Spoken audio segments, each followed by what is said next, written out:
चलिए इस क्वेश्चन में देखें, एक वस्तु वृत्त के चतुर्थांश के वक्रीय पथ के अनुदिश गति कर रहा है।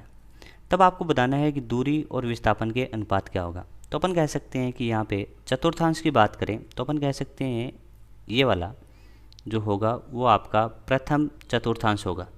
और मान लीजिए कोई कण यहाँ से चलकर यहाँ पे चला जाता है, तो मैं कह सकता हूँ ये इसका पाथ होगा जिस पे ये गया है। तो आपको बताना है कि इसमें दूरी कितना होगा और विस्थापन कितना होगा।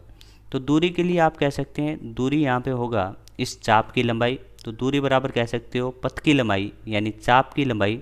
और तुम कह सकते हो चाप की लंबाई, यहाँ पे अपन एक फॉर्मूला जानते हैं कि थीटा बराबर चाप की लंबाई अपॉन त्रिज्या, तो एल इक्वल्स टू तुम कह सकते हो थीटा इंटू आर। तो यहाँ पे अपन कह सकते हैं दूरी क्या होगा, दूरी होगा थीटा इंटू आर। तो आपको थीटा बताना होगा, तो थीटा यहाँ पे रखा जाता है रेडियन में, तो आप कह सकते हो 90 डिग्री, और 90 डिग्री को लिख सकते हो पाई/2। तो यहाँ से दूरी आ रहा है पाई/2 इंटू आर, तो ये तो दूरी आ गया। अब चाहिए आपको विस्थापन। तो अपन जानते हैं कि वृत्तीय गति में यानी कोई भी कण जब वृत्त पे या वृत्त के अनुदिश घूमता है तो उसका विस्थापन अपन लिखते हैं 2r साइन थीटा/2। ये फॉर्मूला याद रहेगा तो क्वेश्चन फास्ट होंगे।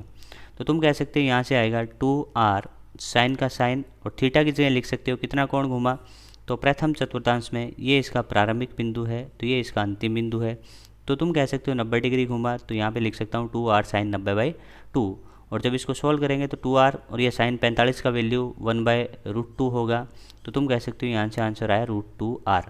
लेकिन अपने को तो इस दूरी और विस्थापन का अनुपात बताना है, तो तुम कह सकते हो दूरी बटा विस्थापन। तो तुम कह सकते हो दूरी का मान इसके केस में कितना है, तो दूरी का मान इसके केस में है पाई/2 इंटू आर, और विस्थापन का मान है √2r। आर से आर कैंसिल आउट हो गए और आंसर आया पाई/2√2। लेकिन ऐसा ऑप्शन में नहीं है, तो अपन कहेंगे इस पाई को कन्वर्ट कर लेते हैं। तो पाई का मान रख सकते हो 22/7, तो ये 22/7 और इंटू कह सकते हो 2√2। जब इसको सोल्व करोगे तो तुम कह सकते हो यहाँ पे ये क्या आ जाएगा 11/7√2। तो आंसर आया 11/7√2। तो ऐसा ऑप्शन मिल रहा है अपने को, ऑप्शन नंबर 3 यानी 11/7√2।